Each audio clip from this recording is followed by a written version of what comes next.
Hello everyone, welcome to our second lecture on electricity. पिछले video में हमने discuss किए थे कुछ topics, charge, voltage, current and resistance and resistivity के बारे में डिस्कस किया था।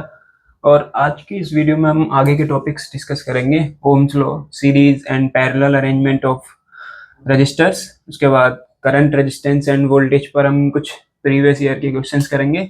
उसके बाद पावर, हीटिंग इफेक्ट एंड ये जो टॉपिक है जूल्स लॉ ऑफ हीटिंग, ये बहुत इंपॉर्टेंट है, ये हर बार ही आता है बोर्ड्स के एग्जाम में। और उसके बाद कुछ देखेंगे previous year questions on power and heating effect.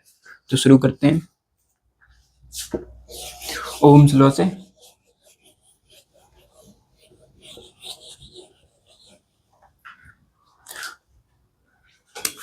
Ohms law क्या है? वोल्टेज एंड करंट में रिलेशनशिप देता है।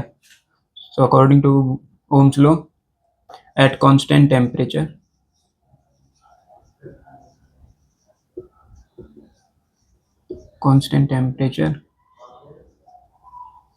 current in a circuit is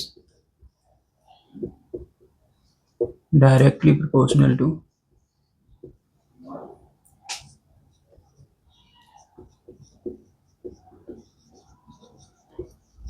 potential difference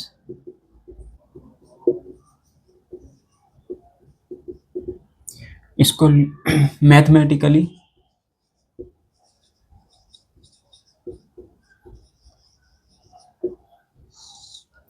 current is directly proportional to potential difference, मतलब जिस रेशियो में आप करंट बढ़ाएंगे किसी सर्किट में, उसी रेशियो में पोटेंशियल डिफरेंस बढ़ाएंगे, उसी रेशियो में करंट बढ़ेगा। तो हम इसको मैथमेटिकली ऐसे भी लिख सकते हैं, voltage is directly proportional to current at constant temperature. ये ध्यान रखना, कांस्टेंट टेम्परेचर, क्योंकि टेम्परेचर के साथ करंट की वैल्यू चेंज होती है। तो ये जो लॉ वैलिड है बस कांस्टेंट टेम्परेचर पर ही वैलिड है। और ये प्रोपोर्शनलिटी सिंबल है, अगर इसको हमें रिमूव करना है तो एक कांस्टेंट लगाना पड़ेगा, और वो कांस्टेंट है रेजिस्टेंस आर। और इसको इस तरीके से भी लिखा जा सकता है, equal to I R. V क्या है? पोटेंशियल डिफरेंस, आई करंट, और आर है कांस्टेंट जिसे हम बोलते हैं रेजिस्टेंस, जिसके बारे में हमने पिछली वीडियो में बात करी थी। पिछली वीडियो में हमने काफी डिटेल में डिस्कस किया था रेजिस्टेंस क्या होता है और क्यों होता है ये रेजिस्टेंस। तो V equal to I R. अब इसके अकॉर्डिंग क्या है,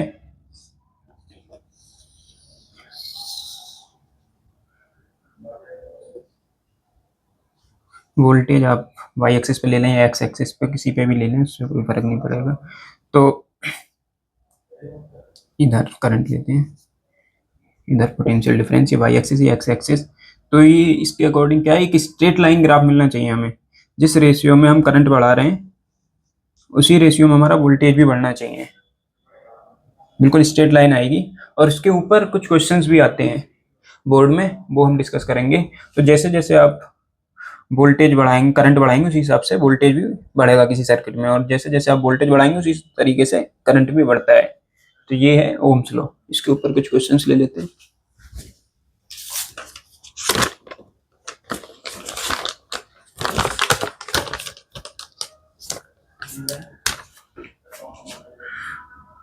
क्वेश्चन क्या है, ये 2024 में आ रखा है, तो कुछ वैल्यूज दे रखी हैं यहाँ। Current in ampere and potential difference in volts दे रखा है। 0.5 पर है 1.5 वोल्ट, 1 पर है 3 वोल्ट, 2 पर हो गया 6.2 वोल्ट, 3 पर हो गया 9.3 वोल्ट एंड 3.5 पर हो गया 10.8 वोल्ट। अब इसमें पूछा क्या गया है, plot V I graph.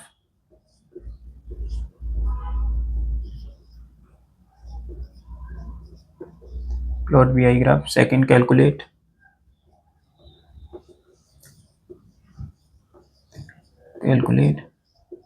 Resistance of resistor. Third part में क्या है, what does this graph represent.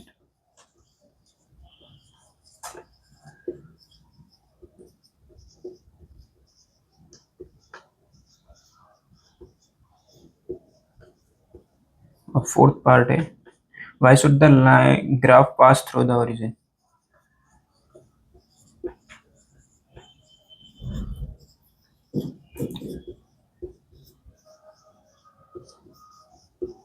इसे समझने के लिए आपको थोड़ी ग्राफ की नॉलेज होनी चाहिए, वो आपने 9th में भी किया है। तो सॉल्व करते हैं इस क्वेश्चन को।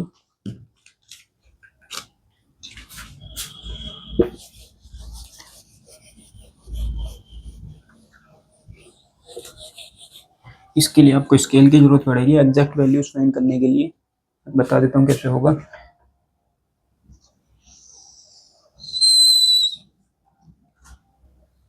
यहाँ ले लीजिए करंट, यहाँ ले लीजिए पोटेंशियल। तो जब करंट की वैल्यू 0.5, यहाँ ले लीजिए 0.51, इक्वल डिस्टेंस रहनी चाहिए इनकी। यहाँ 1.5, यहाँ 2, इसे थोड़ा और आगे बढ़ाना पड़ेगा, 2.5, यहाँ 3, यहाँ जाएगा 3.5, और यहाँ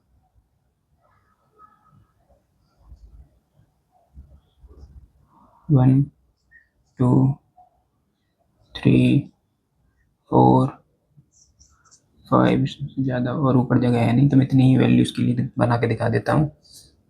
जब हमारा करंट 0.5 है तो पोटेंशियल कितना है 1.5, कहीं यहाँ, तो यहाँ एक पॉइंट लगाइए। दूसरा, जब हमारा करंट 1 एम्पियर है तो हमारा वोल्टेज है 3 वोल्ट। जब हमारा 2 हो गया तो इसकी वैल्यू हो गई हमारी 6, यहाँ कहीं मान लीजिए 6 आएगा। तो ये ग्राफ कुछ इस तरीके से बनेगा। इन पॉइंट्स को ज्वाइन कर लीजिए। मेरे पास सफिशिएंट जगह नहीं है, इसलिए मैं बस 3 ही पॉइंट्स ले रहा हूँ। आप स्केल से बनाइए पूरा, और फिर उसके बाद ज्वाइन कीजिए। एक स्ट्रेट लाइन आएगी, इस तरीके से इसको ज्वाइन कर दीजिए। तो ये एक स्ट्रेट लाइन मिलेगी, जैसे मैंने पिछले ग्राफ में बनाया था, स्ट्रेट लाइन मिलती है। तो ये आ गया प्लॉट वी आई ग्राफ, ये हमारा पहला पॉइंट आ गया। अब इससे क्या है, calculate resistance of the resistor. ये क्या है, V equals to I R. अगर आपको R निकालना है तो V अपॉन आई। V क्या है, Y एक्सिस की वैल्यू आपकी, I क्या है, X एक्सिस की वैल्यू। तो अगर हम इस तरीके से वैल्यूज निकाल लें,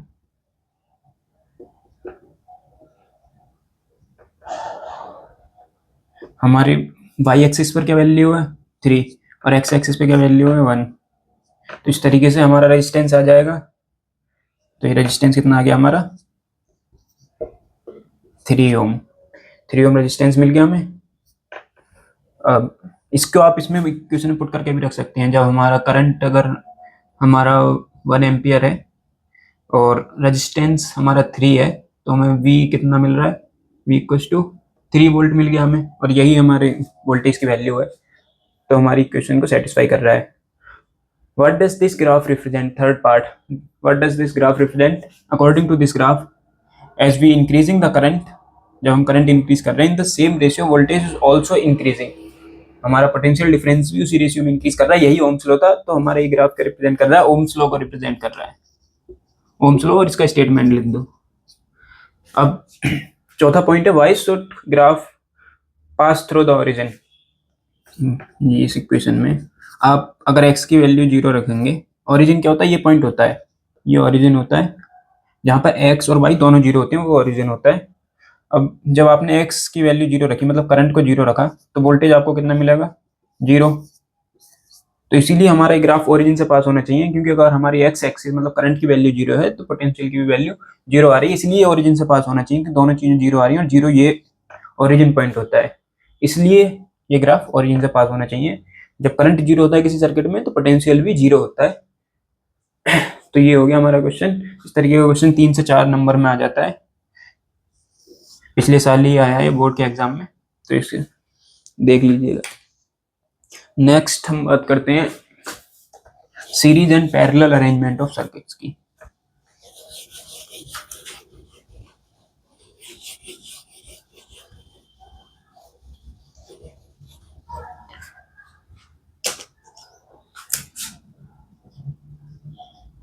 series and parallel arrangement. Suppose कीजिए आपके पास कोई एक बैटरी है, ये पॉजिटिव या क्या नेगेटिव, में दो केस ले रहा हूँ, एक यहाँ पॉजिटिव टर्मिनल, ये नेगेटिव टर्मिनल। अगर आप रजिस्टर जोड़ने हैं, आपको मान लीजिए 3 रजिस्टर जोड़ने हैं, तो आप किस तरीके से जोड़ सकते हैं? 3 आपने रजिस्टर लिए, तीनों के तार, ये आ गया पहला हमारा, मान लीजिए 3 एलईडी बल्ब हैं जो छोटे छोटे बल्ब मार्केट में मिलते हैं, उस तरीके के एलईडी बल्ब, एक ऐसे जोड़ दिया, दूसरा भी इसी तरीके से जोड़ दिया, और तीसरा भी इसी तरीके से जोड़ दिया आपने। तीनों के जो एंड है ना, पॉजिटिव एंड नेगेटिव पे सेपरेटली आपने लगाए। और एक केस में क्या कर सकते हैं आप, पहली एलईडी पॉजिटिव से जोड़ी और इसका दूसरा वाला तार दूसरी एलईडी के पॉजिटिव से जोड़ दिया, ये दूसरी एलईडी लाइट, फिर इसका जो दूसरा वाला तार है ये तीसरी एलईडी से जोड़ दिया, और इसका जो तार था ये नेगेटिव टर्मिनल से जोड़ दिया। ये आप एक इस तरीके से जोड़ सकते हैं कि तीनों के जो तार हैं आप पॉजिटिव एंड नेगेटिव पे सेपरेटली कनेक्ट करने। और एक केस में क्या कर सकते हैं, आप तीनों को पहले आपस में ज्वाइन करें, उसके बाद पॉजिटिव एंड नेगेटिव पे लगा दें। तो ये वाला जो होता है, ये होता है हमारा पैरेलल अरेंजमेंट, पैरेलल। ये वाला क्या होता है हमारा, सीरीज अरेंजमेंट। अब देखिए इस केस में क्या सेम रहेगा और इस केस में क्या सेम रहेगा। अब यहाँ देखिए पोटेंशियल डिफरेंस क्या होता है, या पोटेंशियल क्या होता है, एक पॉइंट से दूसरे पॉइंट तक लाने में कितना हमें वर्क डन करना पड़ेगा, या कितनी एनर्जी उसको देनी पड़ेगी इलेक्ट्रॉन को एक पॉइंट से दूसरे पॉइंट तक ले जाने में, वही पोटेंशियल डिफरेंस होता है। अब आप यहाँ देखिए कोई भी पॉइंट ले लेंगे आप, अगर यहाँ से पॉजिटिव से निगेटिव लेके जाना है तो सेम ही वर्क डन लगेगा, क्योंकि यहाँ तो पोटेंशियल डिफरेंस सेम है ना, तो सेम वर्क डन करना पड़ेगा। एक इलेक्ट्रॉन को यहाँ से यहाँ लेके जाना है, एक को यहाँ दूसरे वाले सर्किट में लेके जाना है, या तीसरे वाले में लेके जाना है, पोटेंशियल डिफरेंस सेम है तो आपको सेम वर्क डन करना पड़ेगा 3 केसेस में। तो इसका मतलब क्या है, पोटेंशियल सेम रहेगा तीनों के लिए, पोटेंशियल सेम, क्योंकि तीनों सेम पोटेंशियल पे कनेक्ट है, तीनों के वायर जो पॉजिटिव नेगेटिव पे कनेक्ट है सेपरेटली, तो तीनों को क्या मिलेगा, सेम पोटेंशियल मिलेगा। और इस केस में देखिए क्या सेम रहेगा, पोटेंशियल तो सेम नहीं हो सकता, क्योंकि ये जो बीच वाली जो एलईडी है ये इन दोनों से कनेक्ट है, यहाँ कुछ अलग पोटेंशियल रहेगा, यहाँ कुछ अलग रहेगा, और बीच में कुछ अलग रहेगा, तो पोटेंशियल डिफरेंट हो गया। इस केस में सेम क्या रहेगा, नंबर ऑफ इलेक्ट्रॉन्स, करंट क्या होता है हमारा, नंबर ऑफ इलेक्ट्रॉन्स पासिंग पर यूनिट टाइम, मतलब मान लीजिए एक सेकंड में कितने नंबर ऑफ इलेक्ट्रॉन्स पास हो रहे हैं सर्किट से, वो हमारा करंट होता है। अब मान लीजिए यहाँ से 100 इलेक्ट्रॉन्स निकले, अब 100 इलेक्ट्रॉन्स ऐसा तो है नहीं कि बीच में गायब हो जाएंगे, तो यहाँ जाएंगे, यहाँ से जितने एंटर होंगे उतने ही निकलेंगे, पहली एलईडी से जितने एंटर होंगे उतने ही एग्जिट करेंगे, दूसरी एलईडी से भी उतने ही निकलेंगे, तीसरी एलईडी से भी उतने ही पास होंगे, मतलब करंट सेम रहेगा, नंबर ऑफ इलेक्ट्रॉन सेम है ना, तो करंट सेम रहेगा। क्योंकि ऐसे समझिए एक ही रोड है आपके पास, अब जितने भी व्हीकल्स आ रहे हैं जितने सारे व्हीकल्स को इसी से पास होना होगा, तो जितने नंबर ऑफ व्हीकल्स यहाँ से एंटर करेंगे उतने ही एग्जिट करेंगे, तो करंट क्या है, सेम रहेगा, नंबर ऑफ इलेक्ट्रॉन्स पासिंग पर unit time will be same in this circuit. अब यहाँ देखिए यहाँ पे आपके पास आ गए 3, जैसे मान लीजिए 3 लेन्स हो गई आपके पास। अब जरूरी थोड़ी है ना, मतलब कुछ व्हीकल्स इस रोड से जा सकते हैं, कुछ इससे जा सकते हैं, कुछ इससे जा सकते हैं, तो जरूरी नहीं है कि तीनों एक ही लाइन में जाएं, सब अपने अलग अलग लाइन्स में जाएंगे। तो यहाँ मान लीजिए 30 यहाँ जा रहे हैं, 30 यहाँ जा रहे हैं, 40 यहाँ जा रहे हैं, तो तीनों में अलग अलग नंबर ऑफ इलेक्ट्रॉन्स जा रहे हैं, मतलब करंट जो है इसमें डिफरेंट रहेगा। तो क्या है, पैरेलल अरेंजमेंट में पोटेंशियल सेम रहता है, क्योंकि तीनों जो हैं, मतलब जितने भी ज्यादा वो हमारे पास रजिस्टर्स होंगे, वो तीनों सारे रजिस्टर सेम पोटेंशियल से कनेक्ट होते हैं, सेम पॉजिटिव एंड नेगेटिव से कनेक्ट रहेंगे, तो सेम पोटेंशियल रहेगा। और करंट डिफरेंट होगा, क्योंकि करंट के पास मल्टीपल पाथ्स होते हैं, multiple path for electrons, multiple path for electrons. और यहाँ क्या रहता है, single path for electron, series में क्या है, सिंगल पाथ है। तो यहाँ करंट डिफरेंट रहेगा सीरीज में, और पोटेंशियल सेम रहेगा। और सीरीज अरेंजमेंट में क्या है कि एक ही पाथ है तो करंट तो सेम रहेगा पर पोटेंशियल डिफरेंट रहेगा, क्योंकि सारे जो रजिस्टर्स हैं वो सेम पोटेंशियल पर कनेक्ट नहीं है। जैसे यहाँ मान लीजिए 10 वोल्ट की बैटरी है ये, तो यहाँ तो 10 वोल्ट होगा, यहाँ 0 वोल्ट रहेगा, बीच में मान लीजिए यहाँ 5 वोल्ट है। तो ये जो ये वाला रजिस्टर है ये कितने 10 और 5 के बीच में कनेक्ट है, ये 0 और 5 के बीच में कनेक्ट है, तो पोटेंशियल यहाँ हो गया डिफरेंट। तो सीरीज पैरेलल अरेंजमेंट को क्या कैसे डिफाइन कर सकते हैं? The arrangement of registers in which all the resistors are getting same potential but different current is called parallel arrangement. Series arrangement को कैसे डिफाइन कर सकते हैं? When the resistors are connected and to and and they are getting same current but different potential is called series arrangement. अब इसकी बात कर लेते हैं, इनकी प्रॉपर्टीज क्या रहेंगी।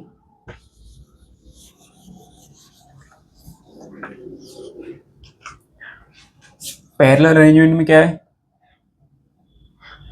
सेम पोटेंशियल, ये तो बात हो गई। डिफरेंट करंट, क्या इसमें सेपरेट स्विच हो सकता है?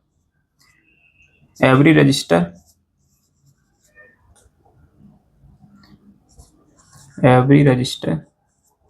Can have it's separate switch. जैसे कि यहाँ पे मैं यहाँ पे एक स्विच लगा देता हूँ, ये स्विच का सिंबल है, ये आ गया पहले के लिए, ये आ गया दूसरे के लिए, यहाँ स्विच लगा दिया। अब जब मेरा मन करेगा कि मुझे बस पहला जो हमारा बल्ब है ये जलाना है, तो मैं इसको ऑन कर दूंगा, दूसरे वाले को ऑफ रखूंगा। तो मेरा जिस भी एपरेटस को यूज करने का मन करेगा मैं उसका स्विच ऑन करूंगा, दूसरे का ऑन नहीं करूंगा, दूसरे को ऑफ रहने लूंगा। तो इसमें यही लिखा है every register can have it's separate switch. बस इसमें क्या है, इसमें मान लीजिए आपने यहाँ स्विच लगा दिया एक, तो जैसे ही मैं इसको ऑन करूंगा तो तीनों बल्ब्स एक साथ जलेंगे, और जैसे ही मैं इसको ऑफ करूंगा तीनों बल्ब एक साथ बंद हो जाएंगे। मतलब इनका एपरेटस का सेपरेट स्विच नहीं हो सकता। मान लीजिए अगर मैंने यहाँ पे लगा दिया, इसकी जगह बीच में लगा दिया, तो ये तो कंटिन्यूसली चलता रहेगा, पर जैसे ही मैंने यहाँ से बीच में स्विच बंद किया ना, तो ये दोनों बल्ब एक साथ बंद होंगे। तो इसमें आप सेपरेट स्विच नहीं लगा सकते। एवरी रजिस्टर कांट हैव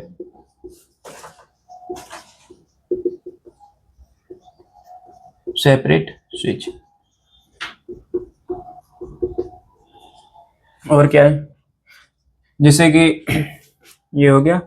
अब इसमें एक बल्ब ने काम करना बंद कर दिया, मान लीजिए ये वाला बल्ब ने काम करना बंद कर दिया, तो बाकी के दो तो चलते रहेंगे, क्योंकि वो तो अपने सेपरेट कनेक्शन है उनके पास, तो बाकी के दो तो चलते रहेंगे। If one appliance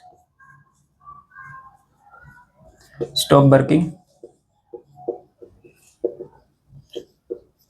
others keep working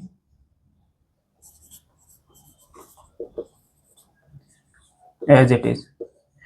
पर इसमें क्या है, जैसे कि ये वाला खराब हो गया, तो क्या है, जब ये वाला खराब हो गया तो सर्किट तो वहीं ब्रेक हो गया ना, करंट आगे पास ही नहीं होगी, तो आगे वाले भी काम नहीं करेंगे। If any apparatus stop working, other devices also stop working। आपने देखा होगा वो जो आती है ना लाइटनिंग, जो लाइट आती है डेकोरेशन लाइट, जो दिवाली एंड क्रिसमस वगैरह पे यूज करते हैं, उसका अगर एक भी लाइट खराब हो जाए बीच में से या कहीं से, तो बाकी की लाइट सारा काम करना बंद कर देती हैं। तो सीरीज अरेंजमेंट का ही एग्जांपल है, उसमें क्या है, सारे एंड टू एंड कनेक्ट रहते हैं सारी लाइट्स। तो अगर एक ने भी काम करना बंद कर दिया तो पूरा सर्किट ब्रेक हो गया, आगे करंट पास ही नहीं होगा, तो कैसे काम करेंगे। और इसमें क्या है, जैसे कि हमारे घर की जो लाइट होती है वायरिंग, उसमें क्या है, जैसे कि आपकी कोई एक लाइट खराब हुई तो वो अकेली वही काम करना बंद करती है, बाकी सारे जो है टीवी आपका या फैन वगैरह बाकी तो सारे अपना काम करते रहते हैं जैसा कर रहे थे पहले। तो एक के खराब होने से हमारे बाकी के जो डिवाइसेस है उन पर कोई फर्क नहीं पड़ता। पर सीरीज में क्या है, अगर एक ने काम करना बंद कर दिया तो बाकी के सारे काम करना बंद कर देते हैं। Every device get same 220 potential, every device need different current to work in parallel arrangement,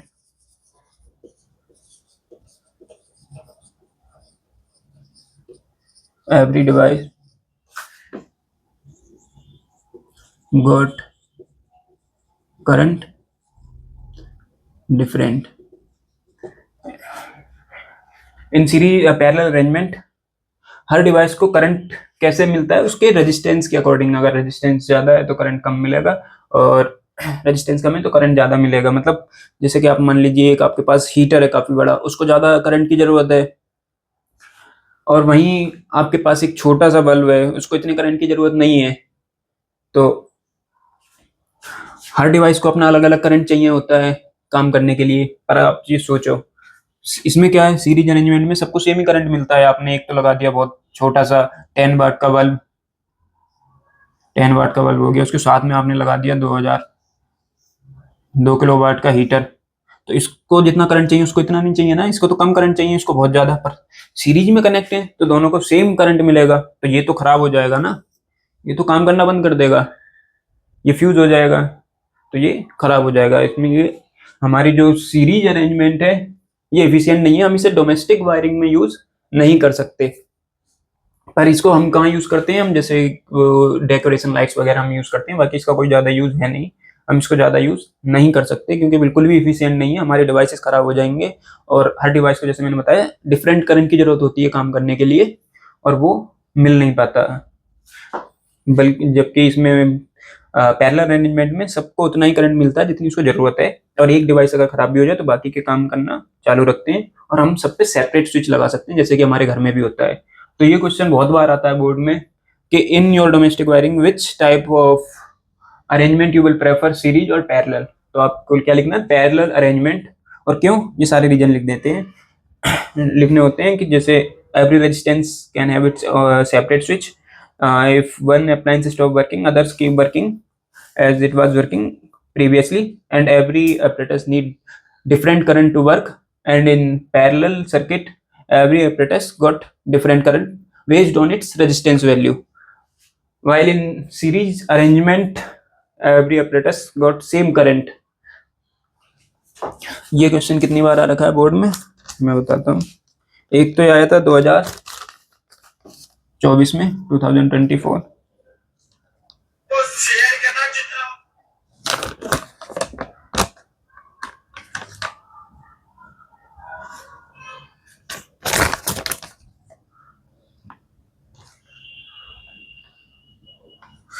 उसके बाद ये आ रखा है 2022 में भी आ रखा है, और ये बहुत बार आता है ये,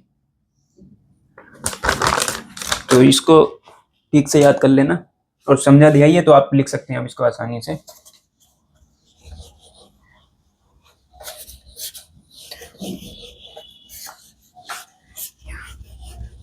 अब कुछ रेजिस्टेंस सर्किट्स की बात कर लेते हैं। रेजिस्टेंस बेस्ड क्वेश्चन ले लेते हैं कुछ प्रीवियस ईयर के।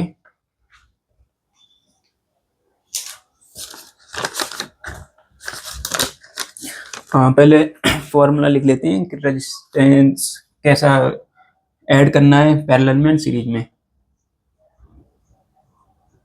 रजिस्टर इन सीरीज, तो सीरीज में कैसा होता है, एंड टू एंड कनेक्ट रहता है। जैसे ये हो गया हमारा R1, ये हो गया हमारा R2, ये हो गया हमारा R3, ये कनेक्टेड हैं तीनों एक बैटरी से।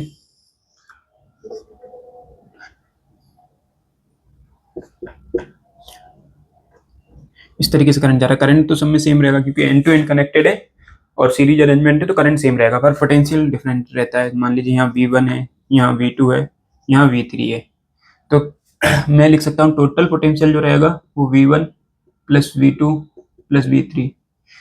अगर सारे जो ऑपरेटर्स हमारे कनेक्टेड हैं उनका सबका पोटेंशियल ऐड किया जाए तो हमारे वो बैटरी के पोटेंशियल के इक्वल आ जाता है। अब V क्या होता है हमारा ओम्स लॉ से, V इक्वल टू IR, तो इसको क्या लिख सकता हूँ मैं, IR total current into total net resistance. ये क्या है हमारा, इसको मैं लिख देता हूँ नेट रेजिस्टेंस। V1 को कैसे लिख सकता हूँ, IR1 प्लस V2 को लिख सकता हूँ IR2 प्लस IR3, क्योंकि करंट तो सब में सेम रहेगा, तो करंट सब में सेम आ गया। अब यहाँ से ना आप I को कॉमन ले लीजिए, आई, ये क्या हो जाएगा हमारा R1 plus R2 plus R3। तो ये आई से आई कैंसिल हो गया, तो हमारा नेट रेजिस्टेंस कैसे मिलता है हमें, R1 plus R2 plus R3। और जितने भी हमारे कनेक्ट है ना, जैसे मान लीजिए 100 कनेक्ट हैं, तो सबका सम कर देंगे, वो हमारा सीरीज में नेट रेजिस्टेंस मिल जाता है। तो आपको सिंपली ऐड कर देना है सारे रेजिस्टेंसेस को, तो आपका वो नेट रेजिस्टेंस मिल जाएगा। एंड रजिस्टर्स इन पैरेलल,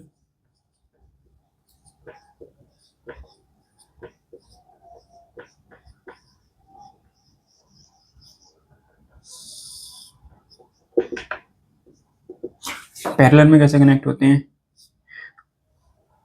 सबको सेम पोटेंशियल मिलता है।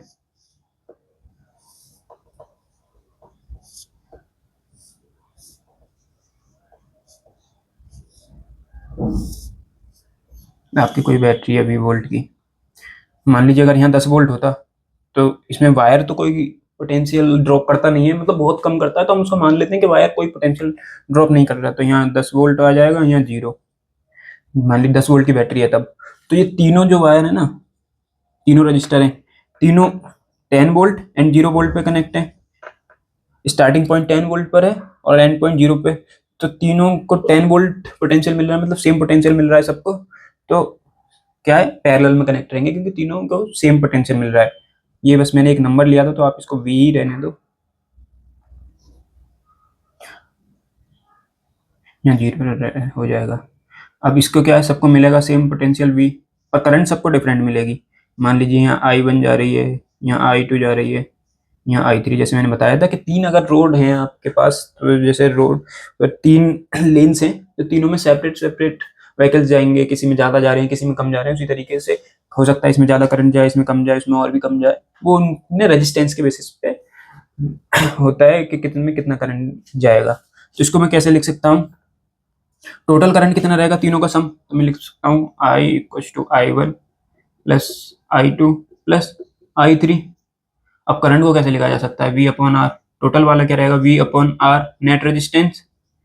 I1 क्या हो जाएगा, V, सब में पोटेंशियल सेम है, तो V तो सब में सेम ही रहेगा, V upon R1 plus V upon R2 plus V upon R3। अब V को कॉमन ले लीजिए, यहाँ तो यही रहेगा V आर नेट। यहाँ अगर V कॉमन लेंगे तो ये हो जाएगा 1 upon R1 plus 1 upon R2 plus 1 upon R3। V से V कैंसल आउट, तो हमारे पास क्या आ गया, नेट रेजिस्टेंस का formula 1 upon R1 plus 1 upon R2 plus 1 upon R3। ये आता है हमारा नेट रेजिस्टेंस इन पैरेलल। ये आ गया हमारा सीरीज का, सिंपली ऐड कर देंगे R net equal to R1 plus R2 plus R3। और सीरीज पैरेलल अरेंजमेंट में कैसे आता है, 1 upon R equal to 1 upon R1 plus 1 upon R2 plus 1 upon R3। अब इसकी सीरीज में जो हमें रेजिस्टेंस मिलता है, वो होता है हमारा हाई रेजिस्टेंस, क्योंकि सारे रेजिस्टेंस मान लीजिए 10 ओम का 10 ओम का 10 ओम का 30 ओम हो जाएगा। सीरीज में क्या होता है, मोर रेजिस्टेंस, रेजिस्टेंस ज़्यादा होता है। लेकिन पैरेलल में क्या है, अगर आप उसको निकालेंगे ना, आपके पास जैसे एक 10 ओम है, एक 5 ओम है, एक 20 ओम है, तो हमारा जो नेट रेजिस्टेंस निकलेगा ना, नेट रेजिस्टेंस इन पैरेलल, वो जो सबसे छोटा रेजिस्टेंस था ना हमारा, उससे भी कम निकलता है। या कोई भी क्वेश्चन करके देख लेना, net resistance in parallel, net resistance in parallel is smaller than the smallest resistance. जो 3 4 5 10 हमने जितने भी रेजिस्टेंस लिए, उनमें जो सबसे छोटा जो रेजिस्टेंस की वैल्यू होगी, उससे भी छोटा हमारा नेट रेजिस्टेंस निकलेगा। तो ये फॉर्मूले मैंने लिख दिए हैं, अब इस पे कुछ क्वेश्चंस लेते हैं।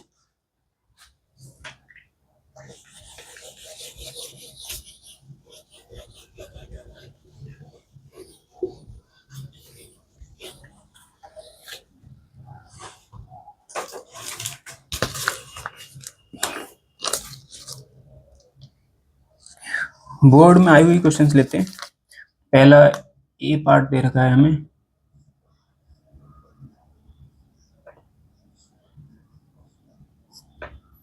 To ohm 2 ohm. B part में क्या दे रखा है,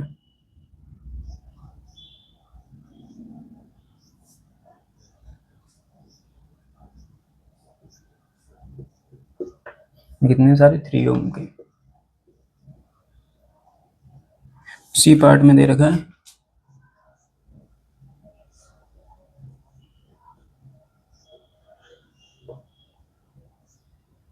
2433।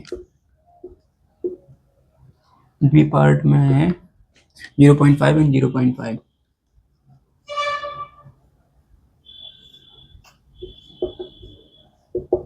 क्वेश्चन में क्या पूछा है, ये 2024 का क्वेश्चन है। क्वेश्चन में पूछ रखा है द कॉम्बिनेशंस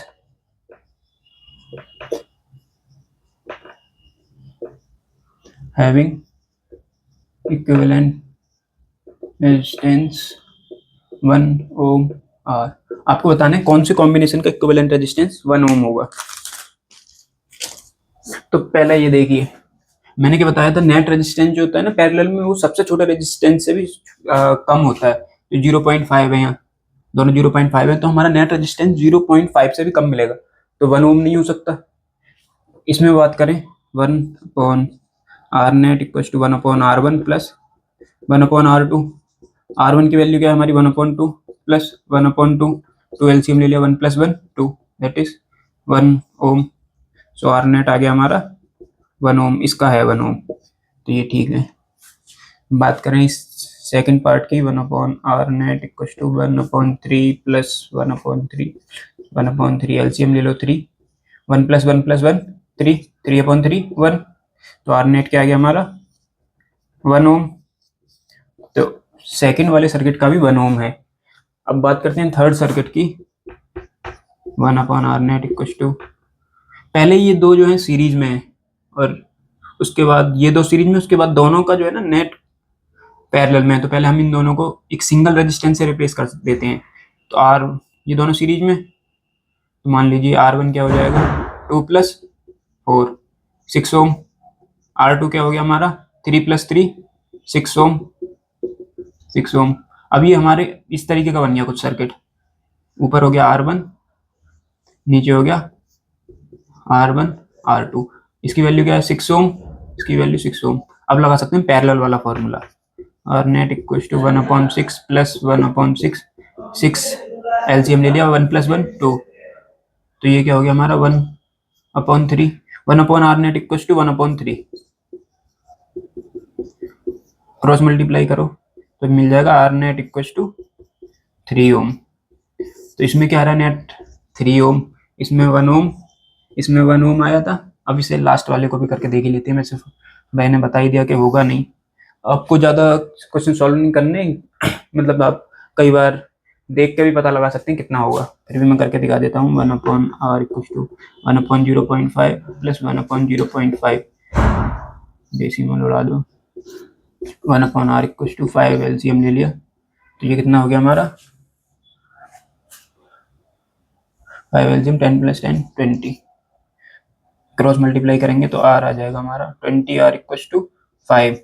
तो आर कितना आ गया 5/20, और ये आ गया 1/4, दैट इज 0.25 ओम। मैंने बताया था ना पैरेलल अरेंजमेंट में जो हमारा नेट रेजिस्टेंस निकलता है वो सबसे छोटे रेजिस्टेंस से भी छोटा होता है। ये कितना 0.5, और हमारा नेट रेजिस्टेंस कितना आया 0.25। इसका सही आंसर क्या है, ए एंड बी। ये 2024 का ही क्वेश्चन था। नेक्स्ट क्वेश्चन लेते हैं, पहले मैं लिख लेता हूँ क्वेश्चन बोर्ड पर। अब सॉल्व करते हैं क्वेश्चन।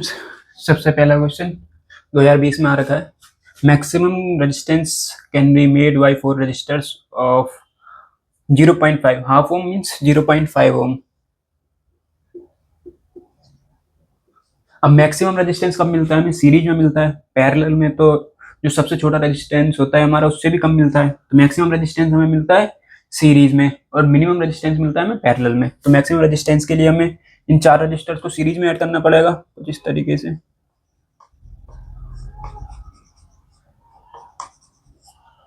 ये आ गया 0.5 0.5, और सीरीज में क्या है सारे रेजिस्टेंस ऐड हो जाते हैं। तो R net equal to 0.5 plus 0.5 plus 0.5 plus 0.5 कितना गया 2 ओम। इसका आंसर क्या है 2 ओम। सेकेंड क्वेश्चन ले लेते हैं, एक सर्किट दे रखा है, उसमें पूछा है नेट रेजिस्टेंस। ये जो सर्किट है हमारा, तो ये अगर इसे हमने R1 माना है, इसको हम पूरे को R2 डैश मान लें, तो ये इसका जो इक्विवेलेंट होगा, और ये दोनों सीरीज में कनेक्ट होंगे, तो पहले हम इसका इक्विवेलेंट निकाल लेते हैं। R2 एंड R3 का इक्विवेलेंट निकाल लेते हैं। 3 ohm and 6 ohm. R1 upon R net equals to 1/3 plus 1/6। LCM लो 6, 2 + 1 3, कितना आ गया हमारे पास 1/2। सो R नेट क्या आ जाएगा, क्रॉस मल्टीप्लाई करोगे तो मिल जाएगा 2 ओम। इसमें मैंने बताया था ना, पैरेलल अरेंजमेंट में जो हमारा सबसे छोटा रजिस्टर होता है, हमारा नेट रेजिस्टेंस उससे भी कम मिलता है। 6 ओम एंड 3 ओम थे हमारे दो रजिस्टर, और नेट कितना मिला हमें 2, 3 से भी छोटा। अब क्या कर सकता हूँ मैं, इसकी वैल्यू क्या आ गई इन दोनों की 2 ओम, तो मैं एक सर्किट दूसरा बना सकता हूँ। R1 हो गया वहाँ 4 ओम, और R2 डैश हो गया हमारा 2 ओम। इन दोनों को मैंने 2 ओम से रिप्लेस कर दिया, इसको बोल दिया मैंने R2 डैश। 12 वोल्ट की बैटरी है हमारे पास। नेट रेजिस्टेंस निकालना है। अब नेट रेजिस्टेंस कैसे होगा, दोनों सीरीज में। So first part, net resistance 4 + 2 6 ओम आ गया, 4 + 2 6 ओम। अब पूछा है हमें find the potential across different resistors. अब इसके लिए फॉर्मूला बताना पड़ेगा, ये थोड़ा टफ होता है।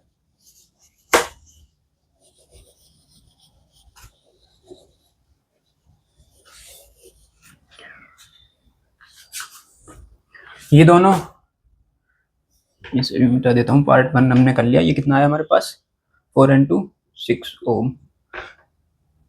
इन दोनों के अक्रॉस तो सेम पोटेंशियल रहेगा, और इसके अलग अक्रॉस अलग रहेगा कुछ, क्योंकि ये दोनों तो पैरेलल में, तो इन दोनों के अक्रॉस सेम पोटेंशियल ड्रॉप, इसके अक्रॉस कुछ अलग रहेगा। तो मैं पहले वही सर्किट बना लेता हूँ जो हमारा आया था।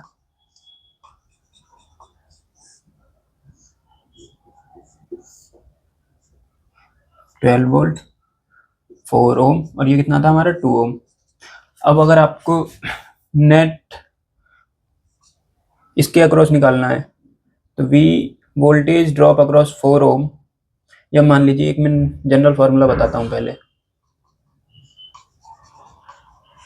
आपके पास दो रजिस्टर हैं, 20 वोल्ट की बैटरी है, दो रजिस्टर हैं, इसकी वैल्यू है R1, इसकी वैल्यू है R2। सपोज यहाँ वोल्टेज ड्रॉप है V1, यहाँ वोल्टेज ड्रॉप है V2।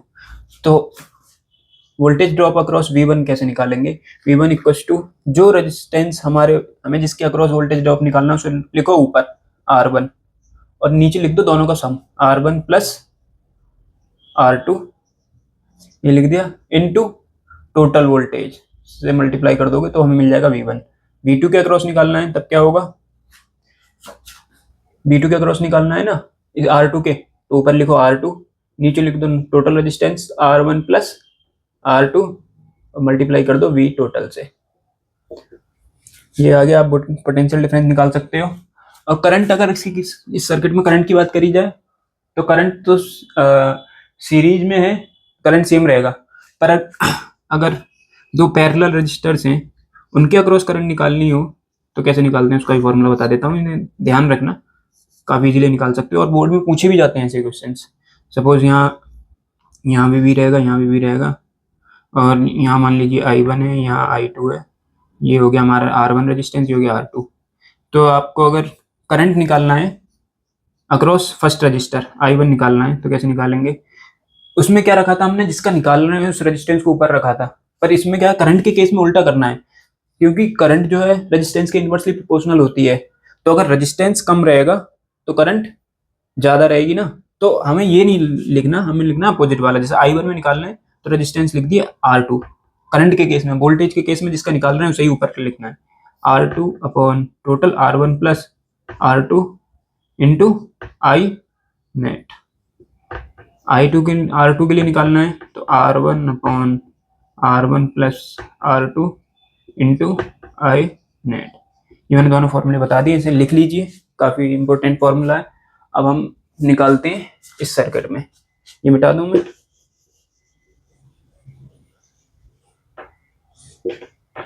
पोटेंशियल ड्रॉप निकालना हमें V1 के अक्रॉस, तो V1 के अक्रॉस क्या आ जाएगा, R1 कितना है 4, R1 प्लस R2 4 प्लस 2 6, और टोटल पोटेंशियल कितना है 12 वोल्ट, टोटल पोटेंशियल 12 वोल्ट, तो ये आ गया 6 2 जाएगा, तो V1 आ गया 8 वोल्ट, इसके अक्रॉस कितना आ जाएगा 8 वोल्ट। V2 निकालो, वैसे तो 4 ही आएगा क्योंकि 4 ही बचा, फिर भी एक बार निकाल के देख लेते हैं। R2 कितना है हमारा 2, R1 प्लस R2 हो गया हमारा 6 इंटू 12, 6 2 या 12, 2 इंटू 4 वोल्ट, ये आ गया हमारा 4 वोल्ट। तो आगे हमें डिफरेंट रजिस्टर्स के अक्रॉस पोटेंशियल मिल गया।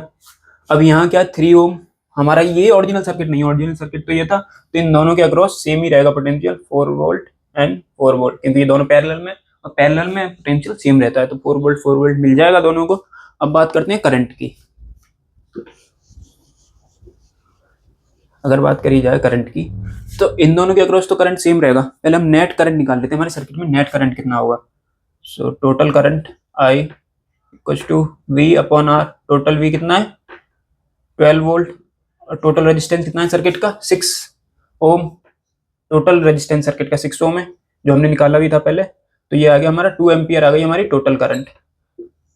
तो इसके अक्रॉस भी 2 एम्पियर फ्लो होगी और यहाँ भी 2 एम्पियर फ्लो होगी, क्योंकि दोनों क्या है सीरीज में। पर एक्चुअल सर्किट क्या था हमारा ये, तो इन दोनों, ये दोनों तो पैरेलल में है ना, इन दोनों के अक्रॉस अलग अलग करंट फ्लो हो गया, वो निकाल लेते हैं। करंट इन R2, अब इसमें हमें नेट रेजिस्टेंस नहीं देखना है, बस इन दोनों का रेजिस्टेंस देखना है। इन दोनों में टोटल करंट कितनी है 2 एम्पियर।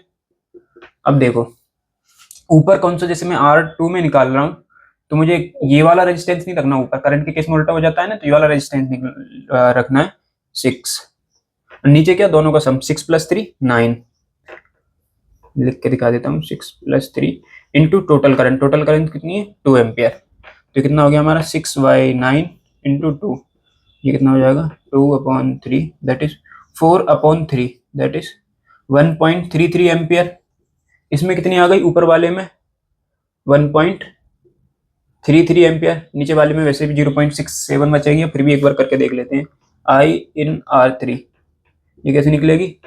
अब हमें इसके अक्रॉस निकालना है ना, तो ऊपर कौन सा रेजिस्टेंस रखूं, ये वाला अपोजिट रखना होता है, 3/3 + 6 9 इंटू 2, ये कितना आ गया 2/3 कितना होता है 0.67, लिख दो 6 सेम ही है, तो इसके अक्रॉस कितना आ गया 0.67, टोटल तो आ जाएगा 1.33 + 0.67 2 एम्पियर, क्योंकि दोनों में डिवाइड होगा। करंट यहाँ तक तो 2 एम्पियर आया, पर यहाँ के डिवाइड हो गया, और दोनों ने कैसे डिवाइड किया, इसमें 1.33 इसमें 0.67, मैंने बताया था वो अपने रेजिस्टेंस के हिसाब से करंट डिवाइड कर लेते हैं पैरेलल में, जिसका रेजिस्टेंस ज्यादा उसका करंट कम, और जिसका रेजिस्टेंस कम उसका करंट ज्यादा। ये क्वेश्चन हो गया हमारा सेकंड। इस तरीके के क्वेश्चंस काफी बार आते हैं बोर्ड में, नीचे वाला देख लो, ये 2024 में आ रखा है, 5 मार्क्स में आया था ये क्वेश्चन। आपके साइंस के पेपर में ये चैप्टर 8 से 10 नंबर का मिलता है।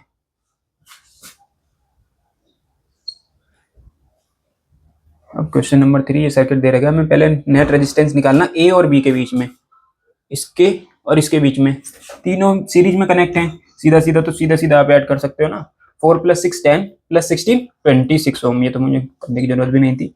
बी और सी के बीच में दो रेजिस्टेंस है हमारे पैरेलल में कनेक्ट हैं, बी और सी के बीच में क्या है इस तरीके से 8 and 8, क्या जाएगा हमारा 1/R net equals to 1/8 + 1/8, 8 LCM ले लो, और ये क्या जाएगा 2, तो जाएगा 1/4, कॉमन क्रॉस मल्टीप्लाई करोगे तो मिल जाएगा 4 ओम, तो हमारे यहाँ आ गया 4 ओम। अब पार्ट सी में इन्होंने 2 ऑप्शन दे रखे, calculate the current drawn by the battery, current drawn by the battery, इसमें मैं पोटेंशियल की वैल्यू लिखना भूल गया, एक मिनट देख लेता हूँ कितना दे रखा है पोटेंशियल दे रखा है इसमें 6 वोल्ट, ये क्वेश्चन में गिवन है, मैं लिखना भूल गया था। अब ये हो गया हमारा पार्ट बी, पार्ट सी करें, पार्ट ए तो सीधा कर ही दिया था। अब इसको हमने एक इक्विवेलेंट रेजिस्टेंस से जोड़ दिया, तो हमारा टोटल सर्किट कैसा आ गया, 4 रेजिस्टेंस मिल गया हमें सीरीज में, ये कितना आ गया 4 ओम 6 ओम 16 ओम एंड 4 ओम।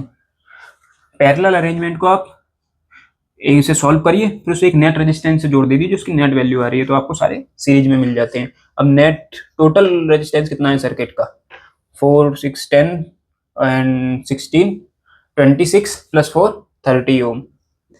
अब निकालना है हमें current, current equal to V upon R। V कितना है हमारा 6 volt, total voltage 6 volt, resistance 30, यह आ गया हमारा 1/5, 0.2 एम्पियर करंट मिल गया हमें। अब इसमें चॉइस दे रखी है, पर हम तो फिर दोनों सॉल्व करेंगे, तो सी पार्ट एक और देख लेते हैं क्या है। 16 ओम या तो ये वाला रेजिस्टेंस और parallel combination of two resistance which will have more potential drop, ये या ये दोनों, किसके अक्रॉस पोटेंशियल ड्रॉप ज्यादा होगा, यहाँ देख लो, ये 16 ओम है, ये 4 ओम है। मैंने क्या बताया था, करंट तो जो है अपोजिट होता है, जितना ज्यादा रेजिस्टेंस उतना कम करंट जाएगा, और पोटेंशियल जो है डायरेक्टली प्रोपोर्शनल होता है, जितना ज्यादा पोटेंशियल उतना ज्यादा उसमें वोल्टेज ड्रॉप होगा। तो ये 16 ओम है, तो voltage drop will be more across 16 ohm resistance. जो मैंने फॉर्मूला बताया उसको याद रखोगे तो आप सीधा कर दोगे। उसमें क्या था, V1 equal to R1 upon R1 plus R2 into V net. तो जितना ज्यादा ये न्यूमरेटर में है ना R1, जितना ज्यादा रेजिस्टेंस होगा उतनी ज्यादा पोटेंशियल ड्रॉप। यहाँ 16 ओम है तो यहाँ बहुत ज्यादा होगा, और यहाँ 4 ओम है तो यहाँ कम होगा, मतलब इसमें 4 टाइम्स ज्यादा होगा पोटेंशियल ड्रॉप इससे ज्यादा, तो 16 ओम में ज्यादा रहेगा। ये हो गया हमारा क्वेश्चन नंबर 3। अब क्वेश्चन नंबर 4 कर लेते हैं। क्वेश्चन नंबर 4 तो इजी है, ये कब आया है, शायद ये 23 में आया या 24 में, ये मैं भूल गया। ये 3 ओम, अगर इनको ये जो बीच वाला रेजिस्टेंस से देखिए कुछ इस तरीके का दिख रहा है, अगर हम इसको एक रेजिस्टेंस से इक्विवेलेंट रेजिस्टेंस फाइंड कर लें तो हम एक रेजिस्टेंस से चेंज कर सकते हैं इस पूरे सिस्टम को, तो 6। अब नीचे के दो सीरीज में और ये इन दोनों का इक्विवेलेंट क्या आएगा, फिर इसको चेंज करो, 6 and 6 ये दोनों सीरीज में है ना, तो यहाँ लिख दो 6 + 6 12 ओम, यहाँ 6 ओम। अब ये दोनों होगा पैरेलल में, तो 1/R इक्वल टू 1/6 प्लस 1/12, ये क्या आ जाएगा 12 एलसीएम लो, 2 + 1 3/12, तो R क्या आ जाएगा, क्रॉस मल्टीप्लाई करोगे तो 3R equal to 12, R equal to 12/3 that is 4 ohm. तो मैं नेट यहाँ इसको हम बीच वाले को रिप्लेस कर सकते हैं 4 ओम से, तो हमारा नेट सर्किट कैसा दिखेगा, 3 ohm 4 ohm and this is 3 ohm, 3 4 and 3 और पोटेंशियल 4.1। नेट रेजिस्टेंस फाइंड करो सर्किट में, 3 4 7 + 3 10, सो आई निकालना ना, आई इक्वल टू V/R, कितना आ जाएगा V 4.5/10 that is 0.45 ampere current मिल गया हमें नेट। ये हो गया हमारा एक टॉपिक पूरा।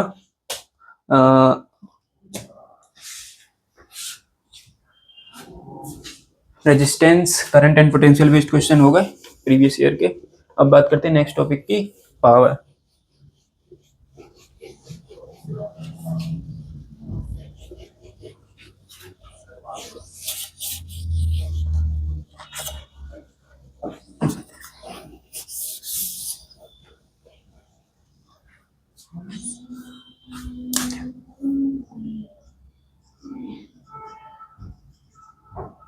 पावर को डिफाइन करने से पहले मैं बताता हूँ बैटरी कैसे काम करती है।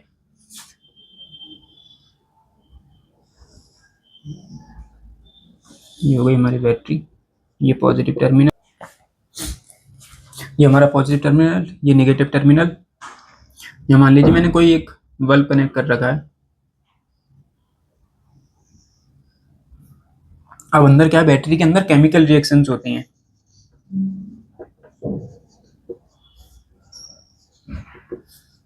करंट की डायरेक्शन क्या रहेगी, ये रहेगी करंट की डायरेक्शन, इधर से जाएगा इधर तक। पर आपको पता है ना इलेक्ट्रॉन की डायरेक्शन के अपोजिट होती है करंट की डायरेक्शन, तो इलेक्ट्रॉन कैसे जाएगा, इधर से इधर की तरफ जाएगा इलेक्ट्रॉन। अब यहाँ इसके बैटरी के अंदर से यहाँ इलेक्ट्रॉन निकलेगा नेगेटिव टर्मिनल पे होके। अब इलेक्ट्रॉन खुद नेगेटिव, ये नेगेटिव टर्मिनल कैसे जा रहा है, अब रिपल्सन होगा, ये इसको रिपेल करेगा, रिपल्सन होगा, फिर भी ये क्यों जा रहा है इसमें सर्किट नेगेटिव की तरफ? तो मतलब बैटरी जो है केमिकल रिएक्शंस उसको एनर्जी प्रोवाइड कर रही हैं। केमिकल रिएक्शंस क्या दे रही हैं? केमिकल एनर्जी प्रोवाइड कर रही हैं, और इस केमिकल एनर्जी से इसके पास सफिशिएंट एनर्जी आ जा रही है कि ये रिपल्सन फोर्स को ओवरकम करके यहाँ निकल जा रहा है, इस सर्किट में नेगेटिव होने के बावजूद भी निकल जा रहा है। तो केमिकल रिएक्शन से क्या है? केमिकल रिएक्शन से इलेक्ट्रॉन में जो है इलेक्ट्रोस्टैटिक पोटेंशियल एनर्जी स्टोर हो रही है। इलेक्ट्रोस्टैटिक, ये आपके एग्जाम पॉइंट ऑफ व्यू से इंपॉर्टेंट नहीं है जो मैं समझा रहा हूँ, पर आपको अगर आप फिजिक्स को अच्छे से समझना चाहते हैं, अपने दिमाग में विजुलाइज करना चाहते हैं कि बैटरी कैसे काम करती है, तो ठीक है, नहीं तो आप स्किप कर सकते हैं इस पार्ट को। इलेक्ट्रोस्टैटिक पोटेंशियल एनर्जी स्टोर हो गई। अब यही इस एनर्जी की बदौलत ये यहाँ से निकल जाएगा, रिपल्सन फोर्स को ओवरकम कर देगा। अभी जैसे ही जाएगा तो ये एनर्जी क्या है, जैसे आपने देखा होगा 9th क्लास में, पोटेंशियल एनर्जी जो है काइनेटिक एनर्जी में कन्वर्ट होती है। तो उसी तरीके से ये यहाँ इलेक्ट्रॉन की काइनेटिक एनर्जी में कन्वर्ट हो जाएगी। यहाँ ये अंदर जो एनर्जी स्टोर हुई थी इलेक्ट्रोस्टैटिक पोटेंशियल एनर्जी, वो काइनेटिक एनर्जी ऑफ इलेक्ट्रॉन में कन्वर्ट हो जाएगी। काइनेटिक एनर्जी ऑफ इलेक्ट्रॉन में कन्वर्ट हो गई। अब उसके बाद यहाँ कोलिजन्स होंगे इसके एटम्स के साथ, जो वायर के एटम हैं उनके साथ कोलिजन होगा, जैसे मैंने बताया रेजिस्टेंस की वजह से जो होता है। अब वही कोलिजन्स क्या है, हीट एंड लाइट एनर्जी में कन्वर्ट होंगे। हीट, काइनेटिक एनर्जी जो है अब वो हीट एंड लाइट एनर्जी में कन्वर्ट हो जाएगी। तो ये बल्ब जो ग्लो करता है, इसमें लाइट एनर्जी मिलती है, वो इलेक्ट्रॉन की काइनेटिक एनर्जी की वजह से ही मिलती है, तो ये ग्लो करेगा। अब जैसे ज़्यादा रेजिस्टेंस होगा तो ज़्यादा हीट एनर्जी प्रोड्यूस होगी, इसलिए वो मैंने बताया था कि जो हमारी हीटिंग डिवाइसेस हैं, जैसे कि हमारा प्रेस हो गई, ये प्रेस हो गई, या फिर हीटर हो गया, गीजर टाइप हो गए, तो इनका रेजिस्टेंस हाई रखा जाता है। क्यों? क्योंकि उसके जब रेजिस्टेंस हाई होगा तो ज़्यादा कोलिजन्स होंगे, ज़्यादा काइनेटिक एनर्जी ड्रॉप होगी उसके अक्रॉस। ज़्यादा काइनेटिक एनर्जी ड्रॉप मतलब ज़्यादा हीट एनर्जी प्रोड्यूस होगी और ज़्यादा हीटिंग इफेक्ट हमें देखने को मिलेगा, इसलिए उनका रेजिस्टेंस हाई रखा जाता है। अब ये कहाँ से मिल रही है, इसका सर्कल समझो आप। पहले केमिकल रिएक्शंस होती हैं बैटरी के अंदर। केमिकल रिएक्शंस क्या है? इलेक्ट्रॉन को काइनेटिक एनर्जी प्रोवाइड कराती है, जिससे कि वो नेगेटिव टर्मिनल के रिपल्सन फोर्स को ओवरकम करके सर्किट में जाता है। और ये इलेक्ट्रोस्टैटिक पोटेंशियल एनर्जी जो स्टोर होती है वो काइनेटिक एनर्जी में कन्वर्ट हो जाती है वायर में जाने के बाद में, एक्सटर्नल सर्किट में जाने के बाद में। और इसी की वजह से हमें काइनेटिक एनर्जी, जो यहाँ कोलिजन्स होंगे एटम्स के साथ में, उसी से हमें हीट एंड लाइट एनर्जी मिलती है, जो हमारे सर्किट में यूज होती है। और ये केमिकल रिएक्शन की जो केमिकल एनर्जी है ना, यही पोटेंशियल डिफरेंस सेटअप करती है। यहाँ जैसे ये 9 वोल्ट की बैटरी है, तो यहाँ 9 वोल्ट, यहाँ 0 वोल्ट, तो ये potential sets up potential of battery. ये केमिकल एनर्जी पोटेंशियल सेट करती हैं कि कितने, इन केमिकल एनर्जी रिएक्शंस की वजह से ही हमें पता चलता है और हमें मिलता है पोटेंशियल कितना रहेगा इस बैटरी का। तो अलग अलग बैटरीज में जो अलग अलग वोल्ट की होती हैं, उनमें अलग अलग स्केल पर केमिकल रिएक्शंस हो रही होती हैं। तो ये इस तरीके से काम करता है। अब हमें क्या है, सर्किट में जो भी कुछ हो रहा है हमारा, जैसे फैन चल रहा है, फैन घूम रहा है, लाइट जल रही है, ये सब एनर्जी है ना, तो ये सब एनर्जी यूज हो रही है। पावर क्या होता है, पावर को कैसे डिफाइन करेंगे?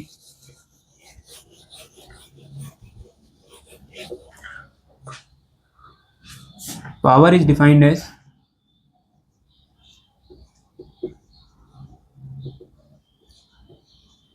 एनर्जी कंज्यूम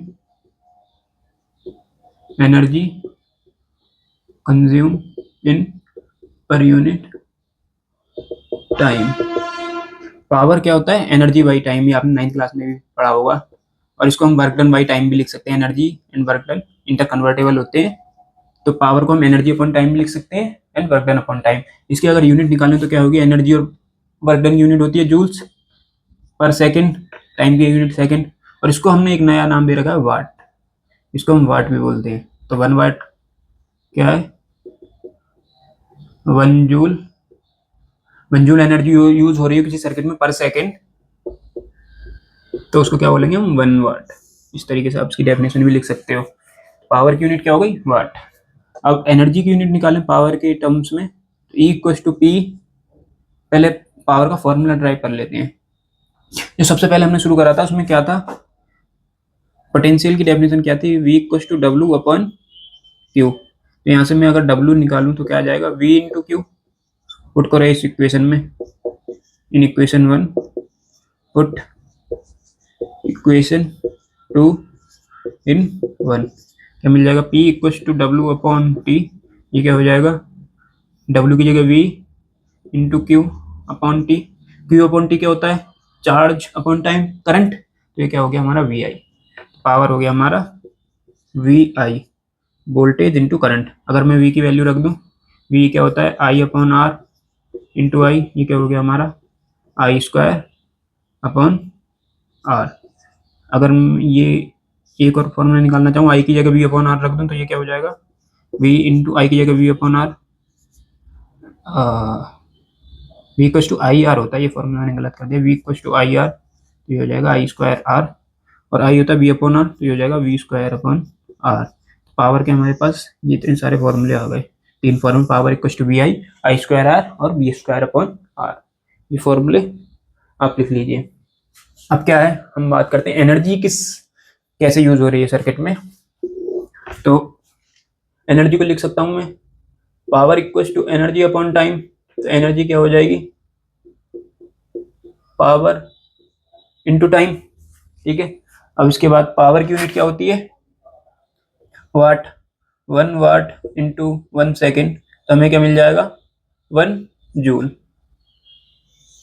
अगर 1 वाट इन पावर पर सेकेंड यूज हो रही है तो हमें 1 जूल एनर्जी मिल जाएगी। पर जो हमारे घर में जो यूज होती है ना, वो थाउजेंड्स ऑफ जूल्स में यूज होती है, तो हम इफिशियंट नहीं है जो इतने थाउजेंड ऑफ जूल्स में लिखना, तो हम एक बड़ी यूनिट देखते हैं जिसमें ज्यादा जूल्स आ जाएं। तो हम क्या है, अगर पावर हम लें किलोवाट में, किलोवाट कितना होता है 1000 वाट्स,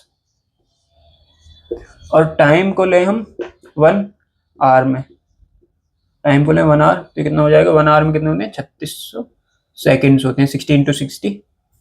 तो एनर्जी कितनी मिलेगी हमें,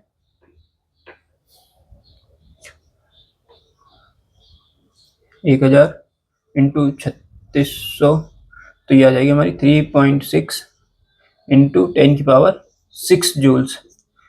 तो हमें इतनी सारी एनर्जी मिलेगी अगर हम 1 किलोवाट, जैसे हमारे डिवाइस जो होते हैं ना, जैसे आपने देखा होगा एसी जो होता है 1.5 किलोवाट का होता है, तो हम इसको इतने ज़्यादा और घंटों के लिए यूज़ करते हैं हम, तो बहुत ज़्यादा नंबर, इतना बड़ा नंबर मिलेगा हमें, तो उसे लिखना इफिशियंट नहीं है, इसलिए हम एक बड़ी यूनिट देख रहे हैं।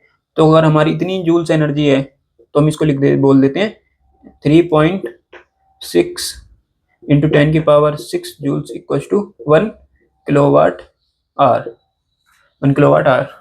जैसे पावर हमारी किलोवाट में थी, टाइम हमारा 1 आवर था, तो हमारी जो एनर्जी मिल गई हमें 1 किलोवाट आवर। इसी को हम, जो हमारे घर में होता है ना, बोलते हैं कि इस महीने हमारा जो है कितनी यूनिट आई बिजली की, 100 यूनिट, 200 यूनिट, वही 1 unit equals to 1 kilowatt our.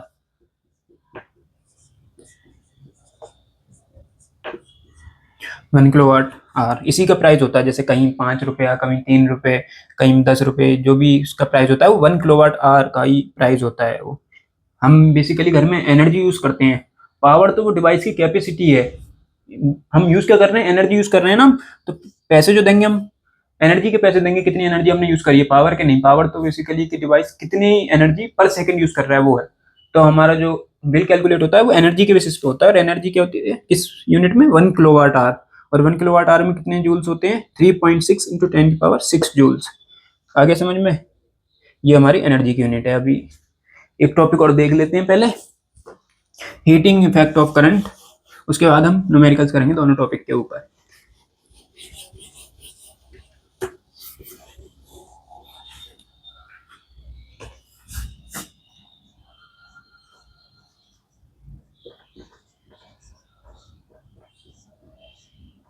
Heating effect of current, current जब किसी वायर में फ्लो होता है तो हीट प्रोड्यूस करता है। वो मैंने बताया था कि जैसे रेजिस्टेंस होता है। अब रेजिस्टेंस क्या होता है, कोई फ्री इलेक्ट्रॉन, करंट क्या होता है, फ्री इलेक्ट्रॉन्स का फ्लो। अब उसमें एटम्स होते हैं वायर में, अब जैसे ही ये इलेक्ट्रॉन इन एटम के साथ कोलाइड करेगा तो काइनेटिक एनर्जी हीट एनर्जी में कन्वर्ट होगी कोलिजन्स की वजह से। और जितना ज्यादा वायर का रेजिस्टेंस होगा ना, उतने ज्यादा ये कोलिजन्स होंगे, जितना ज़्यादा रेजिस्टेंस ज़्यादा, कोलिजन्स ज़्यादा। कोलिजन्स ज़्यादा मतलब हीट एनर्जी ज़्यादा प्रोड्यूस होगी। तो ये क्या हीटिंग इफेक्ट ऑफ करंट यही है कि कितनी हीट किसी वायर में या किसी सर्किट में कितनी हीट प्रोड्यूस हो रही है, और वो करंट की वजह से हो रही है, क्योंकि ये फ्री इलेक्ट्रॉन फ्लो हो रहा है, तभी तो कोलिजन्स हो रहे हैं। और ये क्या फ्री इलेक्ट्रॉन का फ्लो करंट है, तो जैसे करंट किसी वायर में फ्लो हो रहा है उसी की वजह से हमें हीट एनर्जी मिल रही है, वही हमारा हीटिंग इफेक्ट है। तो ये किसके डायरेक्टली प्रोपोर्शनल हो गया, मतलब हीटिंग इफेक्ट। रेजिस्टेंस बढ़ाओगे तो हीटिंग इफेक्ट बढ़ेगा, ज्यादा कोलिजन मतलब ज्यादा हीटिंग इफेक्ट। और अभी मैंने एक इलेक्ट्रॉन के लिए दिखा रहा हूँ, करंट क्या होता है हमारा, number of electrons flowing per second through a wire. ज्यादा करंट होगा मतलब ज्यादा इलेक्ट्रॉन्स, जैसे ही करंट बढ़ाएंगे हम तो हीटिंग इफेक्ट ज्यादा देखने को मिलेगा, ज्यादा इलेक्ट्रॉन होंगे तो ज्यादा कोलिजन्स होगा।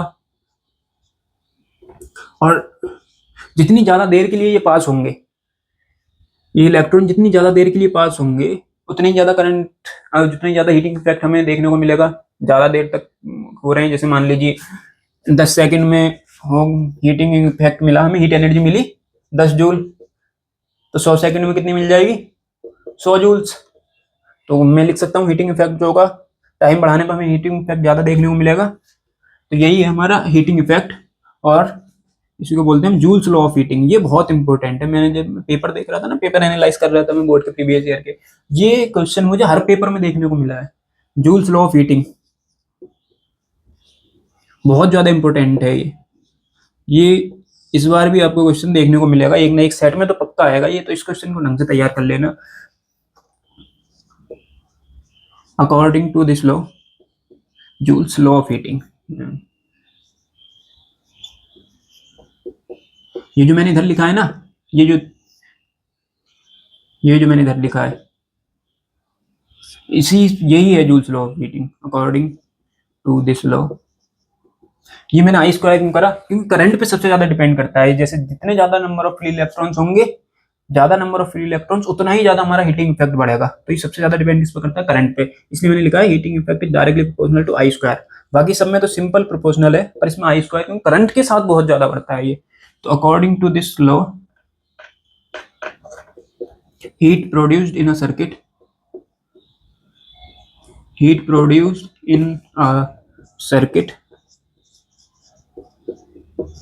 is directly proportional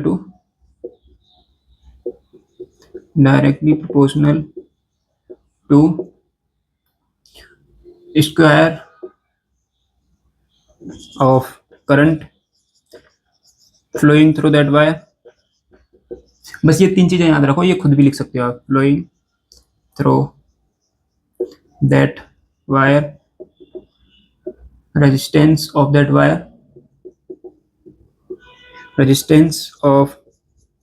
that wire, and the time period and the time for which current is passing through that wire। इसे अपने तरीके से वर्ड्स में लिख सकते हो आप, है वही पासिंग थ्रू दैट वायर, ये लिख सकते हैं आप। अब इसका मैं इन तीनों इक्वेशंस को लिखूं तो इससे लिख सकता हूँ मैं, H is directly proportional to I square R T.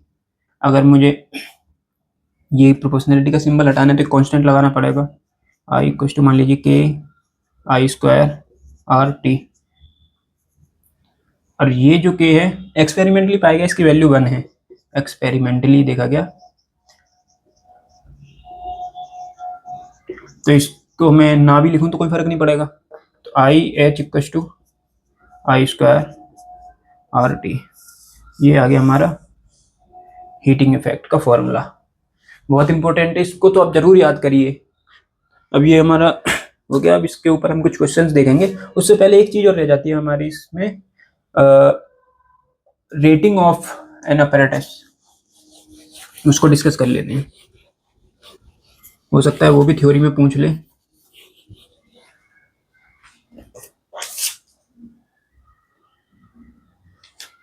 Rating of electrical appliances,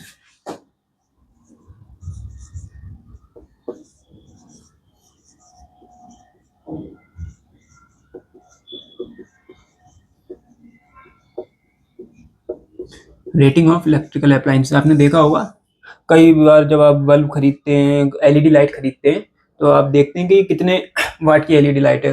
देखने के बाद ही खरीदते हैं कि 10 वाट की है, 20 वाट की है, 50 100 वाट की।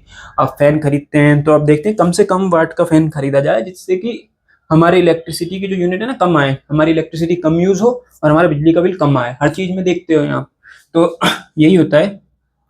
इसमें क्या होता है, पावर लिखी हुई होती है। जैसे किसी का मान लीजिए 100 वाट का बल्ब है, 100 वाट का बल्ब खरीद रहे हैं तो उस पर लिखा हुआ 100 वाट 220 वोल्ट। ये 220 वोल्ट तो सब पे सेम ही रहेगा, क्योंकि इंडिया में जो है पोटेंशियल घर में जो आता है वो 220 वोल्ट पे ही होता है, तो ये तो सब में सेम ही रहेगा। बस ये पावर पे डिपेंड करता है, जितना ज़्यादा पावर होगी उतना ज़्यादा वो इलेक्ट्रिकल एनर्जी लेगा, मतलब उतनी ज़्यादा हमारा बिजली का बिल ज़्यादा आएगा जितनी ज़्यादा ये पावर होगी। तो यही है, ये क्या होता है यहाँ पावर और ये लिखा हुआ रहता है। अब इसकी मदद से हम जान सकते हैं करंट कितना लेगा, वो डिवाइस का करंट कितना है। पावर इक्वल टू वी आई, हमारे पास पावर पता है, हमें वी पता है, और I equal to P upon V, तो इससे हम उस डिवाइस की करंट कितनी लेगा वो जान सकते हैं। और आई अगर हमें पता लग गया तो बी भी पता है हमें, आई भी पता है, तो हम आर रेजिस्टेंस भी फाइंड कर सकते हैं, उसका R equal to V upon I. सब कुछ फाइंड कर सकते हैं हम इस रेटिंग की वजह से। और ये रेटिंग क्यों इम्पोर्टेंट है, एक तो ये इलेक्ट्रिकल इफिशियंसी बताती है हमें कि हमें, जैसे सबसे पहले मैं लिख देता हूँ यहाँ पे इलेक्ट्रिकल इफिशियंसी।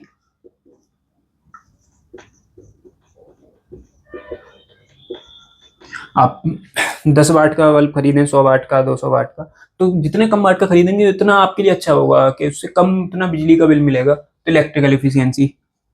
सेकंड क्या है, इससे हमें पता चल जाता है सेफ्टी पर्पस के लिए भी, कि जैसे हम ना कई बार हमारे घरों में देखा होगा आपने, फ्यूज लगा हुआ होता है, एमसीबी लगी हुई होती है, तो हम कितने वाट की, जैसे हमारे मान लीजिए हमारे घर में लगा हुआ है, वायर की लिमिट है 5 एम्पियर। 5 एम्पियर से ज्यादा करंट वो वायर नहीं झेल सकता। तो जैसे पतले वाले वायर होते हैं, हमारे घर में दो तरीके के वायर होते हैं, मैंने बताया था, एक पतले वायर एक मोटे वायर। तो इनकी लिमिट होती है 15 एम्पियर मोस्टली, इसकी होती है 5 एम्पियर।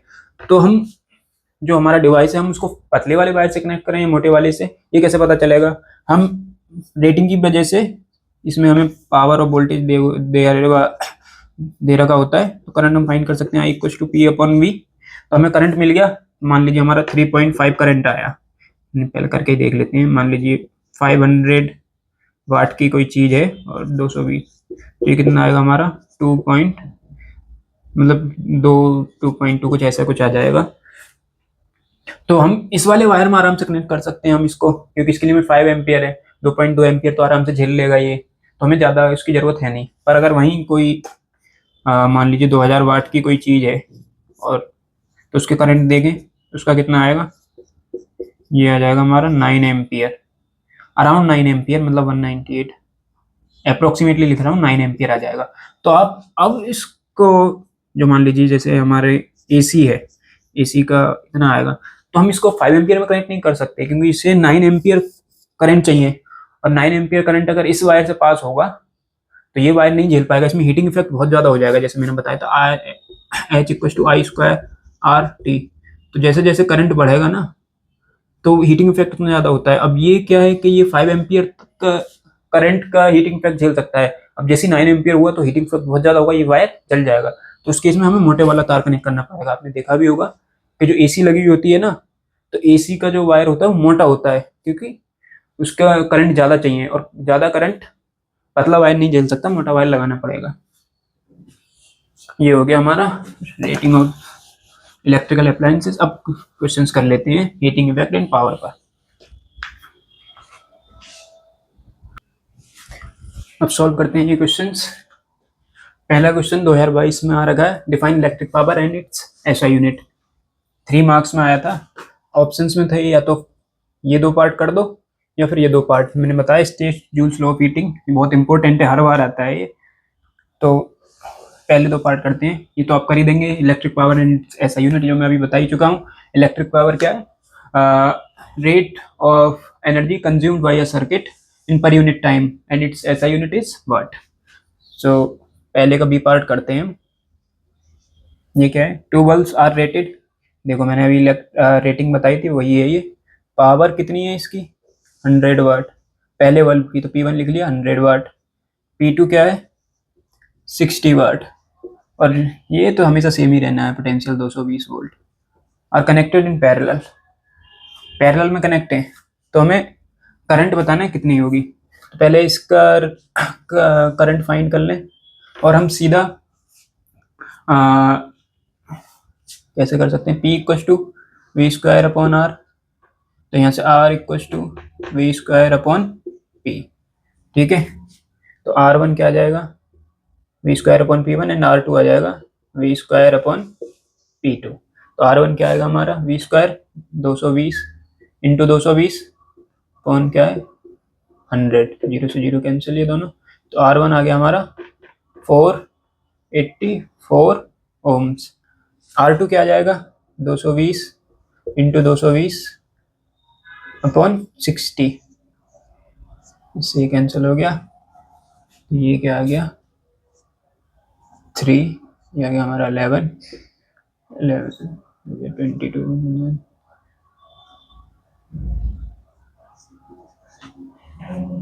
ये आ गया हमारा 11 0, हाँ यही आएगा अराउंड 2200 प्लस 220, हाँ 2420 अपॉन 3, तो ये आ जाएगा हमारा 806.3 ओम, ये आ गया हमारा 806.3 ओम R2।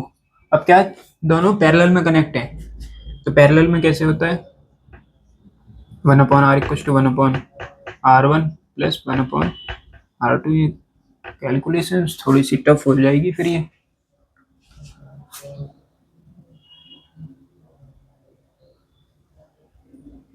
या किसी और तरीके से भी कर सकते हैं, कैलकुलेशन काफ़ी टफ है। 1 अपॉन 484 प्लस 1 अपॉन 806.3,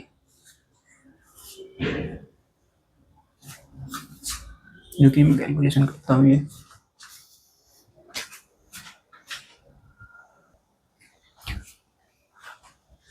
अगर ऐसी कैलकुलेशन आप एग्जाम में करेंगे तो आपको बहुत टाइम लग जाएगा, इसका एलसीएम लेना फिर उसकी मल्टीप्लाई काफ़ी टाइम लगेगा, तो इसको हम दूसरे तरीके से भी कर सकते हैं।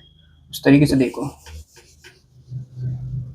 कि ऐसे भी जा सकता है, पर देखो कैलकुलेशन लेंदी है और इतना टाइम होता नहीं है कि आप एक क्वेश्चन पे इतना ज़्यादा टाइम दे दें। पावर को कैसे लिख सकते हैं हम वी आई, तो आई क्या हो जाएगा हमारा पी अपॉन वी, तो I1 को लिख सकता हूँ मैं P1 अपॉन वी, और I2 हो जाएगा हमारा P2 अपॉन वी। तो I1 की वैल्यू आ गई हमारे पास, P1 कितना है 100 अपॉन 220, दैट इज 10/22। I2 की वैल्यू क्या आएगी, I2 आ गया हमारे पास 60 अपॉन 220, दैट इज 6/22। अब क्या है दोनों पैरेलल में कनेक्ट है, पैरेलल में क्या है करंट ऐड हो जाता है, तो नेट करंट कैसे मिलेगा हमें, I net equals to I1 plus I2, ये कितना हो गया 10/6 plus 10/22 plus 6/22, that is 16/22 ampere. पर रेजिस्टेंस तो हाँ हो गया ना, करंट ही निकालना था हमें, तो रेजिस्टेंस निकालने की जरूरत ही नहीं पड़ी हमें, नेट करंट निकालना था, ये आ गया हमारे 16/22। अब इसको आप डिवाइड करके लिख दो, रेजिस्टेंस निकालने की जरूरत ही नहीं पड़ी अगर हमने ऐसे कर दिया तो आप अगर उस तरीके से करने की कोशिश करते तो आपको बहुत टाइम लग जाता। अब बात करें इसके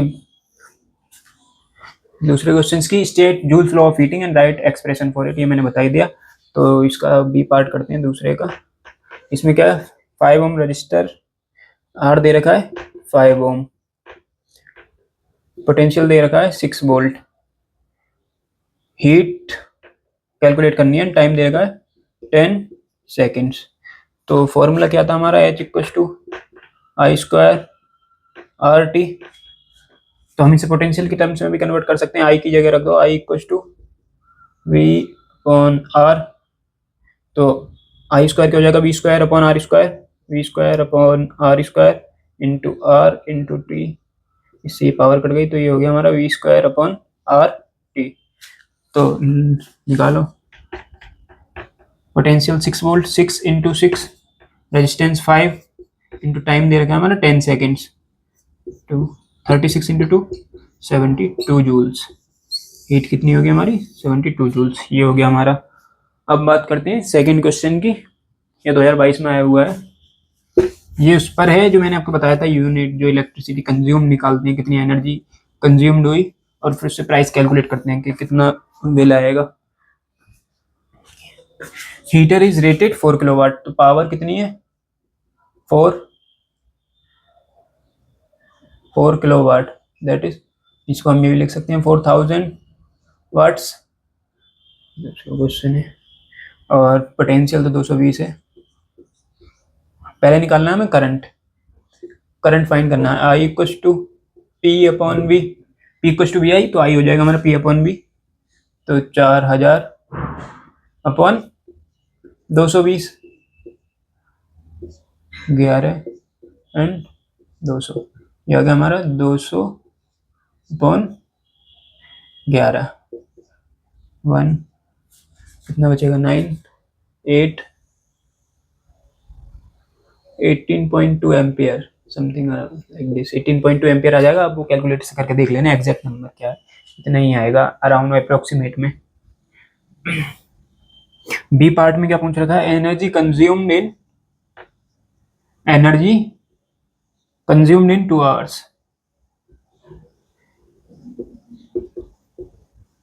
तो हम सीधा किलोवाट आवर में निकाल लेते हैं।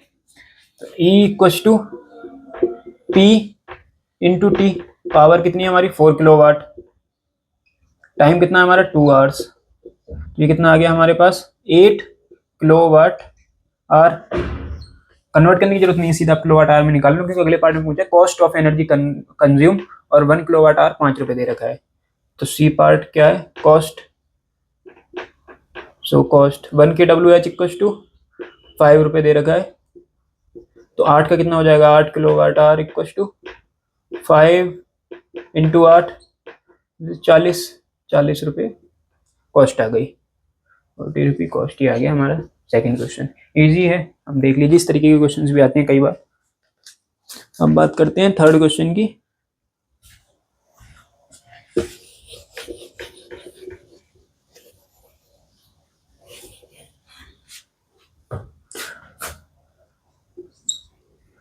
एक 2000 वाट हीटर है, रेजिस्टेंस 25 ओम, पावर है P1 2000 वाट, और R1 दे रखा है 25 ohm, whereas 100 watt bulb P2 जो है 100 वाट है, और रेजिस्टेंस दे रखा है 500 ohms, which carry more current. ये करंट फाइंड करना है ना हमें, तो करंट कैसे फाइंड करेंगे, करंट के लिए P equal to V into I, and ये दे रखा है कि दोनों 220 वोल्ट पर ही चल रहे हैं। अगर ये दे रखा है, ये क्वेश्चन दोबारा देख लेना, 220 वोल्ट पर चल रहे हैं, ये मैं क्वेश्चन में लिखना भूल गया। वोल्टेज दे रखा है 220 वोल्ट।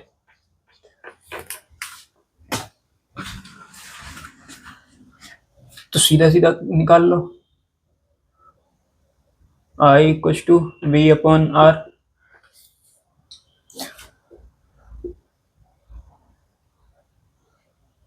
या यहाँ से भी निकाल सकते हैं, I equal to P upon V 220, 2000 upon 220,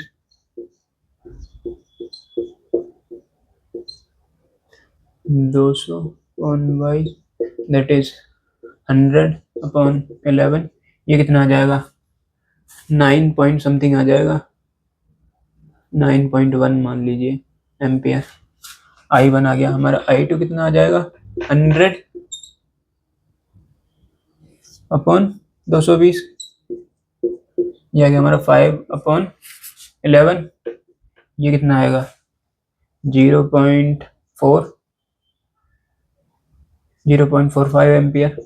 तो I1 आ गया हमारा 9.1 एम्पियर, I2 आ गया 0.5 ampere. So which will carry more current, heater will carry more current, which may be used with an electrical circuit having 1 ampere rating.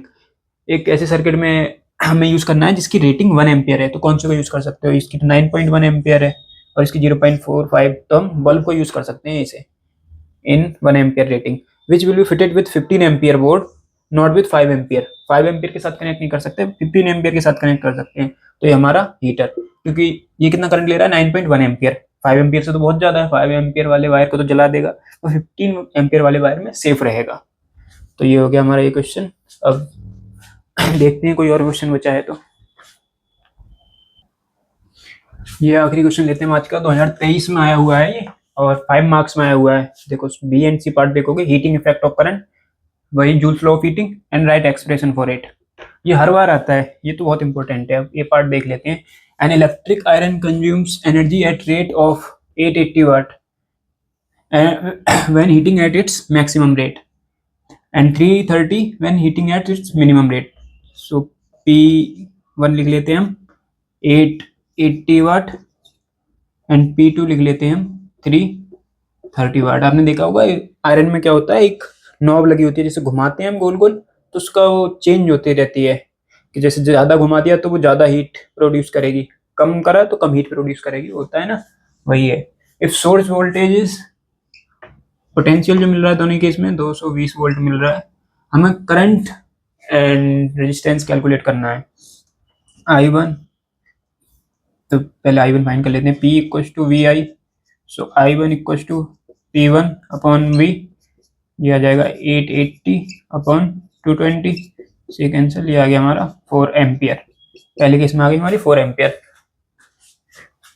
I2 क्या आएगा 330 upon 220, 0 से 0 cancel, ये आ गया हमारा 11 3 जा 33, 11 2 जा 22, दैट इज 1.5 एम्पियर। जब मैक्सिमम पर है तो करंट है 4 एम्पियर, मिनिमम पर है तो करंट है 1.5 एम्पियर। अब रेजिस्टेंस भी फाइंड करना है, तो R1 इक्वल टू, यहाँ इंक खत्म हो गई, इसमें ब्लैक से कर लेते हैं।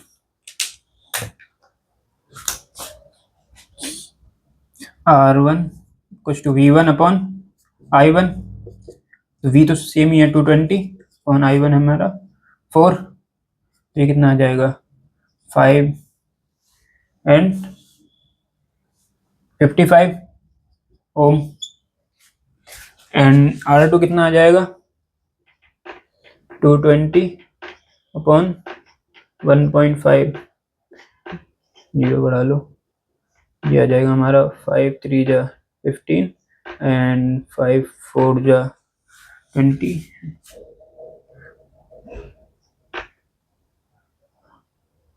1 मिनट, 5 हाँ 5 4 जा 20, ओके, ये आ गया हमारा 440 अपॉन 3, सो 3 1 जा 3, 3 4 जा 12, 3 6 जा 18, 2। पहले केस में हमारा जो रेजिस्टेंस आ रहा है 55 ओम एंड सेकंड केस में 146.66 ओम। तो ये हो गया हमारा आंसर। मैंने मोस्टली 2020 से 2024 तक के सारे क्वेश्चंस ले लिए हैं जो इस चैप्टर में आए हुए थे, तो आप इन क्वेश्चंस की प्रैक्टिस करिए, और आपने ये सारे टॉपिक्स कर लिए तो आपके अच्छे नंबर आएंगे। और इस चैप्टर से मेरे ख्याल से 8 से 10 नंबर का तो हर बार आता ही है, तो आप ये 8 से 10 नंबर आप अपने पक्के कर सकते हैं। बस आप ये जितने भी मैंने जो भी बताया वो आप ठीक से कर लीजिए, और आपको अगर कोई डाउट होता है तो आप कमेंट बॉक्स में बता सकते हैं, मैं आपको सॉल्यूशन जो भी होगा मैं ज़रूर बताऊंगा आपको। Thank you.